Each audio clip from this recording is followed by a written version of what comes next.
My boyfriend told his side piece I was exhausting, so I showed him what exhausting really looked like. I've always dated guys who couldn't keep up with me, literally. So when Jake approached me at the gym, all 6'2" of him in compression, gear talking about his morning 10Ks and weekend warrior lifestyle, I actually felt my heart skip. Finally, someone who'd understand why I set 6 alarms for sunrise runs, who wouldn't judge my freezer full of meal prep, who could maybe even join me on the trails. Spoiler alert, those abs were purely decorative. It started small. I'd invite him on morning runs and he'd say his knee hurt. I'd suggest hiking, but he'd claim he needed to recover from the gym he went to twice a month maximum. By month 3, he'd stop pretending entirely. I'd lace up my trail runners and he'd pat my ass and say, "Have fun playing mountain goat, babe." Then he started making it personal. When I meal prepped on Sundays, he'd order pizza and wave it in my face. "Life's too short to eat sad chicken," he'd say with grease on his chin. And when I signed up for my first ultramarathon, he laughed and said, "That's not normal, right? Like psychologically." The worst part is he'd brag to his friends about dating a fitness chick while telling me I was a little obsessed. He'd show them my race photos but roll his eyes when I talked about training. He even started calling me Energizer Bunny. And that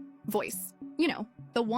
The kind that makes the nickname feel like an insult. But I could handle the mockery. What I couldn't handle was the lying. 3 months ago, I was halfway up a mountain when my friend Sarah texted, "Isn't that Jake at Brandon's bar?" I'd specifically asked him to come with me that morning, but he'd said his back hurt and needed to rest for the big game later. Sarah sent a photo of Jake, his ex-girlfriend Emma, and her yoga instructor friends doing shots. They looked cozy. Too cozy. I called him right there at 13,000 feet furious.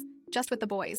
He said, "Can't hear you. Bad connection." Click. That night, I came home wine-burned and suspicious. He was already in bed, phone face down on the nightstand. Red flag. Number 1, I did something I'd never done. I looked. The password was still his birthday, the idiot, hidden in some messaging app I'd never heard of, months of text with Emma, workout selfies she'd sent, responses like, "Damn girl, Jake still got it and plans to meet up while I was on my long runs." The kicker, "Your girlfriend's kind of intense. Does she ever just chill?" His response, "LOL, no, it's exhausting. That's why I need you." I sat on the bathroom floor, screenshot after screenshot burning into my brain. He needed her because I was exhausting? Fine. Let me show him what exhausting really looks like.